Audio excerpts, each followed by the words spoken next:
Hello and welcome to the News Express, exclusively brought to you by Business AM, the largest, fastest growing financial and business newspaper.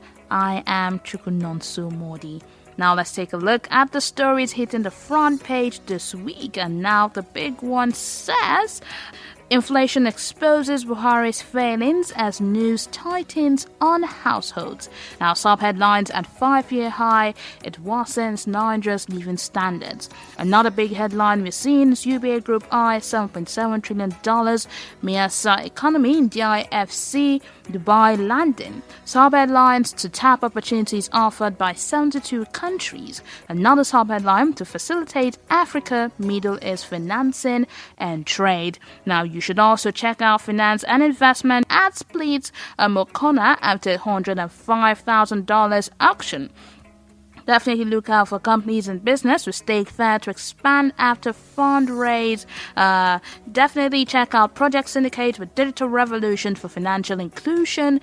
And amongst others, you should also look out for Executive Knowledge Series saying empowering public health leaders in Africa. Now let's bring in Philip Isakba, the publisher of Business AM, to help us make sense of the headlines. Good morning, Mr. Philip.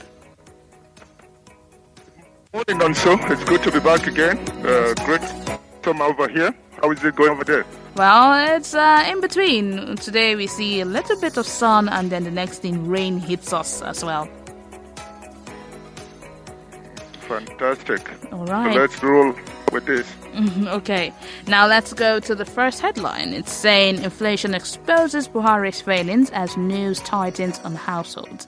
Now, one thing I'm going to say is that this article certainly did not mince words. It did not spare anyone. And I can agree with it. I mean, Nigerians at large can agree with it, because when President Buhari first applied for the job in 2015, he had assured Nigerians that he knew where, he even promised citizens and, friends of Nigeria that he would approach them by tackling 3 issues, which are insecurity, corruption, and the economy, particularly unemployment. But now it's 8 years down the line and the economy is in shambles, Mr. Philip. We both can attest to that. In fact, yes, I agree with the heading saying inflation exposes failings, but I feel it's not just inflation. There's more to it than just inflation. Absolutely. You're right, Nonso.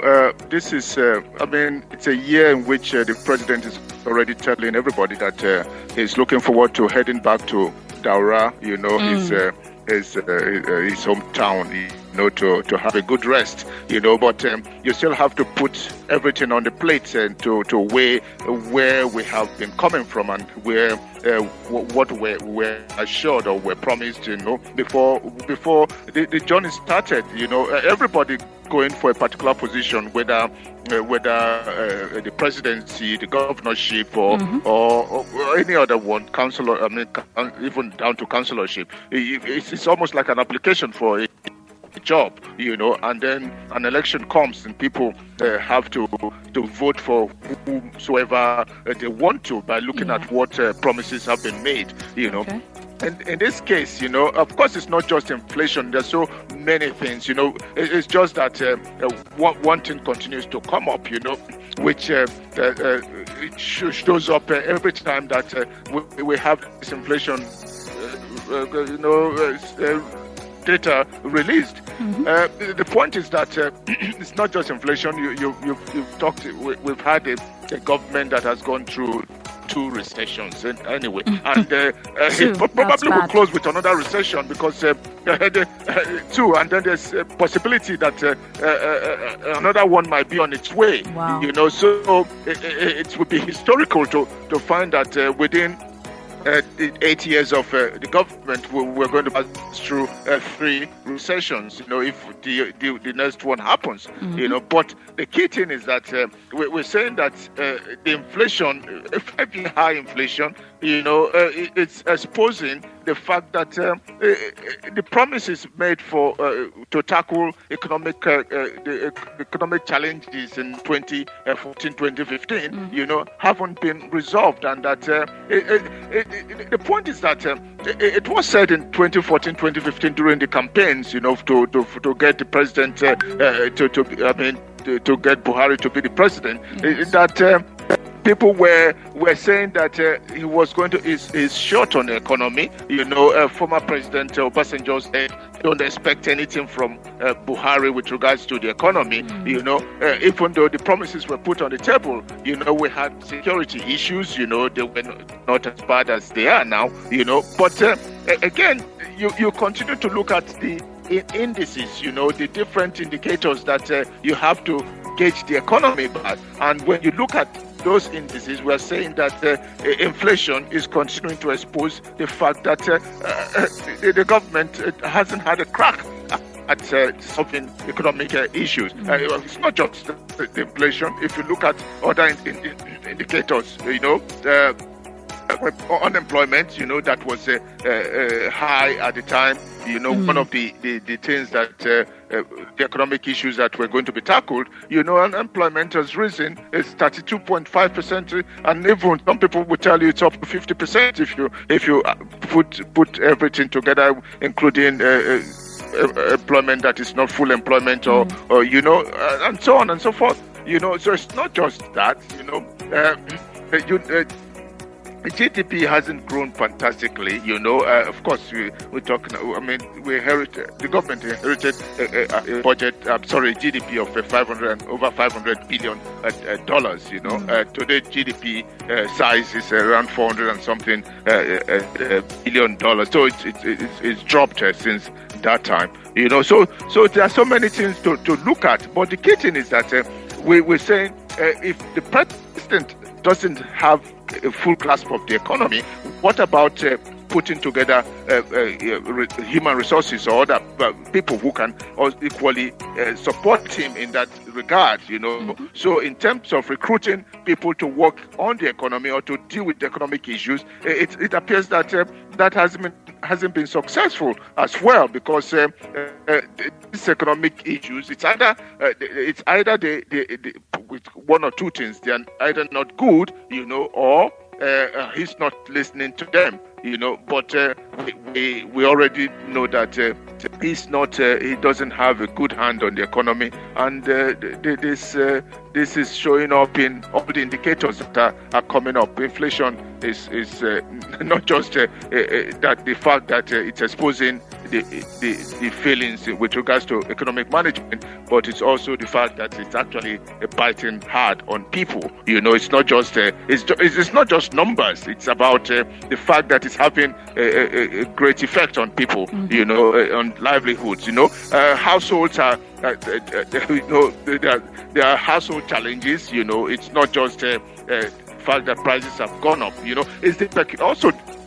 It's the peculiarity of the Nigerian situation that is, because this inflation thing we're talking about is a global thing at this point in time. So many places are talking about inflation, the UK, the US, Asia, so many other places, inflation is high. But it's always the peculiarity that we have, in terms of how we manage our situation. So you probably be asking what exactly is being done. So you have other places trying to see how they can tackle inflation. Headlong, but you're not hearing a lot. A great deal from those who are managing the situation, especially from the fiscal side. We are definitely not hearing a lot from them, because just last week inflation continued to defy all these measures that they have been throwing at it, and as at right now it's at a 5-year high. And the worst part about this thing is the fact that they are not feeling it. It's Nigerians that are feeling it. The standard of living of household is bad at the moment, and it's more of like you said, President Buhari is just preparing. This is a year where he's preparing to retire, go back to Daura and rest. And previous interviews where they talk to him, he's always like he doesn't know, or we are doing something. But each day it gets worse. Now, like absolutely. There have been measures thrown at it, measures that I feel are inadequate. But now, what is the most surefire way that the government can use to curtail this rise in inflation? Because it's becoming something else. If you don't produce if you don't produce what you need or what you require, you're likely to find that those things will not be available. So let's look at cost push inflation, for instance. Just few things. If you have few things in the market, of course, and then you don't have money, then you're likely to have those products, see the prices of those products rise.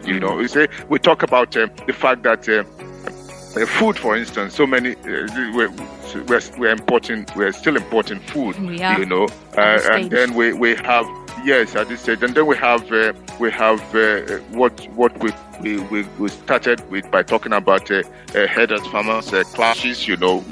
Where farmers are no longer going to the farms to produce anything, produce much, and that also has led to the food inflation as well. But you also, when you talk about the surefire way, it's a total management of the economy. That you probably are not looking. There hasn't been a clear attempt to look long term. With regards to how economic management is the economy is managed. Everything always seems to be ad hoc in a way. And the preparation for these challenges are not really something you can handle. It's an import dependent economy. It's a mono product economy. So if you take, for instance, the cost push it with regards to, if you spend 8 years and you cannot get your refineries back on, you cannot get 4 refineries back on. There's something particularly wrong, with the what exactly you place as your priority, because if the importation of fuel, with all the subsidies they talk about, subsidy is simply a matter of the fact that you cannot produce. So you import the items, the product from the petroleum product, and then you have to ship those products down to your country, and then you have to incur what you call shipping cost and port cost, and you just, those will have to be added to the price of the product. It's either you take it out as subsidy, or you just ram it in as cost, and that has been a major challenge, and that is particularly because it depletes the foreign exchange reserve. It's a major cost item with regards to foreign exchange expenditure that the country has been suffering from for such a long time. We're talking about trillions of naira, and to imagine that nobody has been has woken up to see the disaster that what you call not being able to fix. I'm not talking about the subsidy. I'm talking about not being able to fix the refineries so that they can produce product, and then you don't have to import. The crude oil is in Nigeria. It's not being imported. You don't have to import crude oil. You only have to have the production facilities running. Whether in Kaduna, whether in Warri, whether in Port Harcourt, the two in Port Harcourt. They sold us the dummy that that some work was being done, in the Port Harcourt, on the Port Harcourt refineries. We are still waiting. No, we haven't heard anything. But that is a major issue. That hasn't been tackled. Because that is a drain on foreign exchange resources. And then the world has gone yo-yo with regards to price of crude oil because of the different dynamics that have been going on in different parts of the world, especially with regards to Ukraine and Russia. And then the cost of crude has risen, but we're not seeing it. Revenues are down, because of so many challenges that are not being resolved. So there are so many things, pulling, so many strings pulling, that pulling at the federal government, that it appears to be completely out of sorts with regards to dealing with the challenges. So we talked about this. It's a lame duck year for the presidency, and there's nothing it can do. It will just have to coast along, and then we just coast on till May 2023, and then just let whoever's going to come in, try to see what they can do, But as far as this is concerned, there are so many things, pulling at gnawing at the whatever they might want to do, that the time possibly is too short, to think about the major. They just have to manage the situation as best as they can, I mean, we have to, even though it's really sad that we have been coasting along for quite a while now. But like you said, there's a lame duck here, and we're really not expecting anything to happen now because they're rather focused on elections. So it will take a miracle for them to, decide to, do damage control at this point. Well, let's see what happens. Let's see how it goes. Especially because it's the impact on the people, purchasing power is completely eroded or massively eroded. Real incomes, have been depressed. Poverty has worsened. The World Bank has, there's a Nigerian development update that the World Bank released that the World Bank released, that suggests that there's real danger ahead. It's going to be really tough. So World Bank ranked Nigeria 8th in the list of top 10 countries with the worst inflation rate. Wow. Joining the likes of inflation region Sudan, for instance, Lebanon. These are Zimbabwe. Can you imagine to be in the list, with this Sudan, with Lebanon, with Zimbabwe, Suriname, Ethiopia, Zambia, Turkey, Haiti, and Guinea.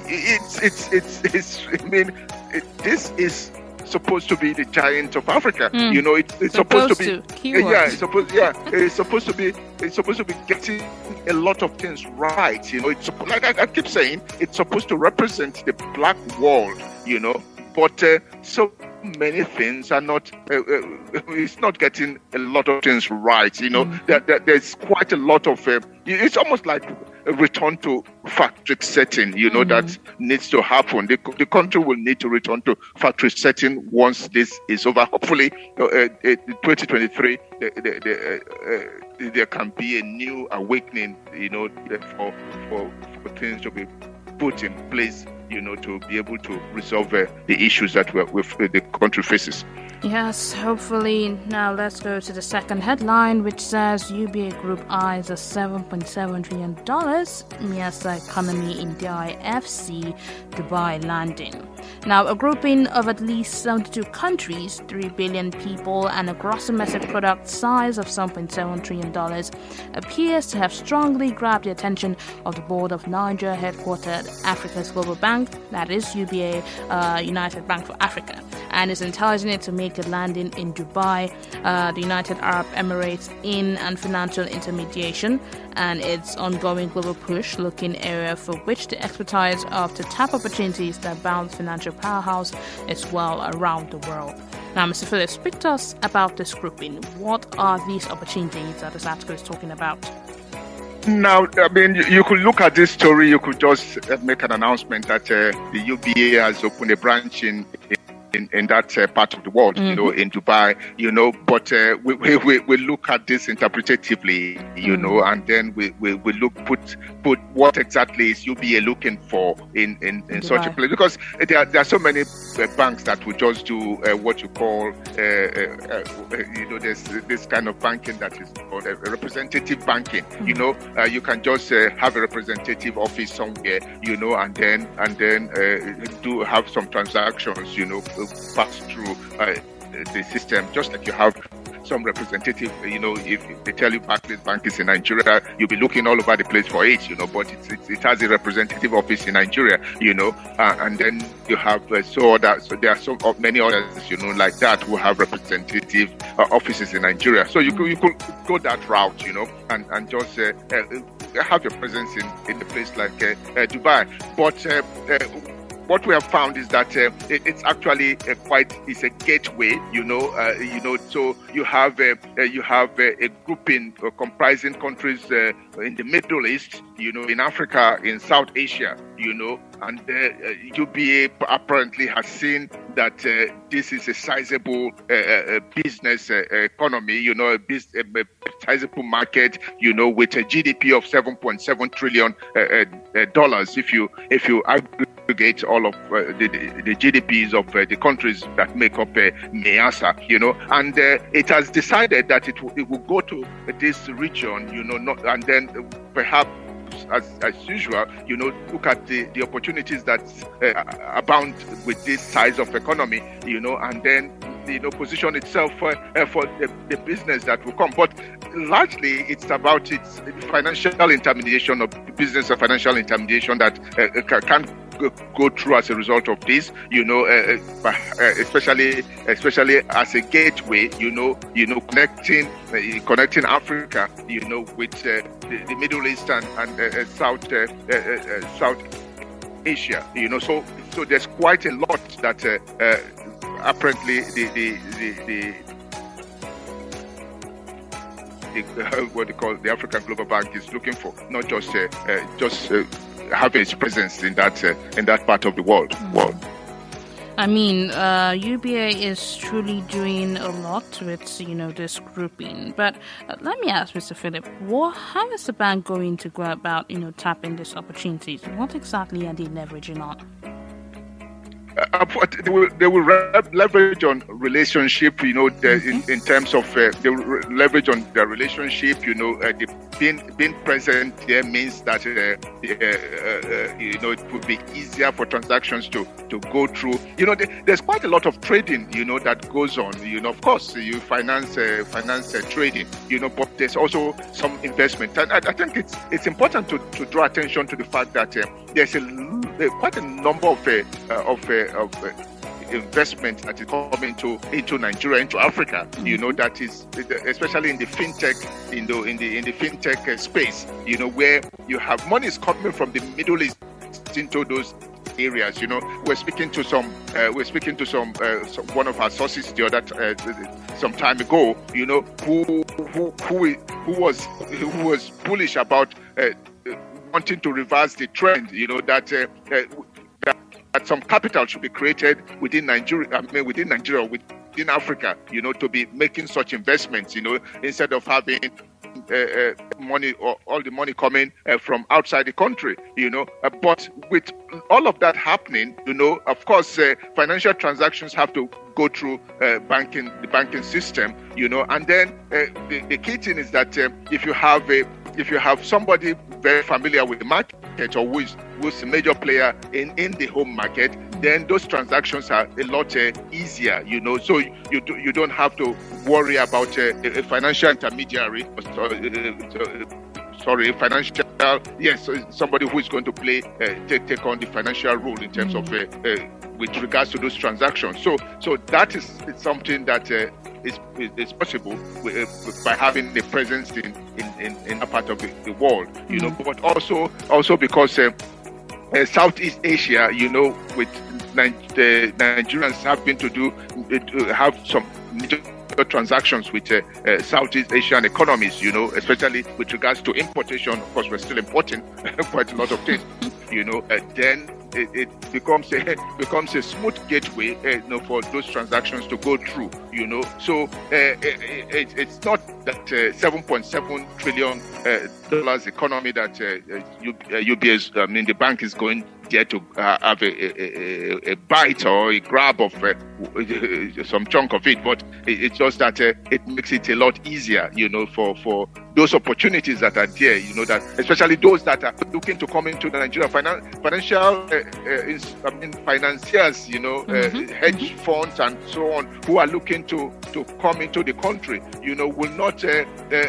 will not need to travel down, before they find a local financial institutions to deal with, So it makes it a lot easier, both for businesses here and those people, the financiers looking for opportunities in Africa, to walk into a bank and have transactions or discussions around whatever they think they want to do. So you're saying that this, grouping would definitely mean a whole lot, or is a big feat for both the African and also the Middle East economy, especially in the aspect of financing and trade? Absolutely. So it's if you take, what they said was that they have a Category 4 license, to operate in that place, which will mean something, which will bring the bank into the full view, of the financial authorities here, which means giving it full access to the business that it wants to do, but trade, commerce, and investment in Africa, that are expanding in the Gulf region and Asia. So there are so many things that they want to take advantage of, but we should look at it in a broader sense with regards to transactions involving businesses over there and businesses in Africa. Look at it in terms of a smoother way of financial transactions between Africa, or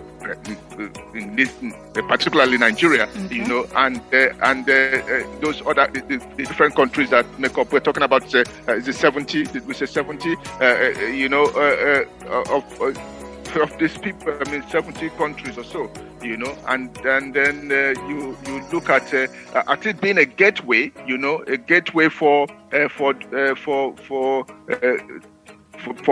both countries, both regions, Southeast Asia, Middle East, and Africa, to engage in trade and engage in investment. We're hoping. Particularly hoping, that this will enable the channeling of investment into Africa, but more particularly Nigeria. Sometimes you need some kind of confidence, of somebody who, of an institution that has local presence, to be able to carry out some form of transactions, and this perhaps will provide that opportunity. All right, definitely you guys really opening doors with this grouping, and I like that it's also bringing opportunities that I believe that we should leverage on if we know what we're doing. So absolutely, we'll see what happens with this grouping that's about to take place. Yeah, we look forward to something positive coming out of it. All right. Thank you so much, Mr. Philip. As always, a pleasure talking to you on, this headline. So we'll definitely see how the stories develop this week. Thank you, Nonso. Have a great week. You too. That was Philip Isakba, the publisher of Business AM, Nigeria's fastest growing financial and business newspaper. That's all for now. Stay tuned for more.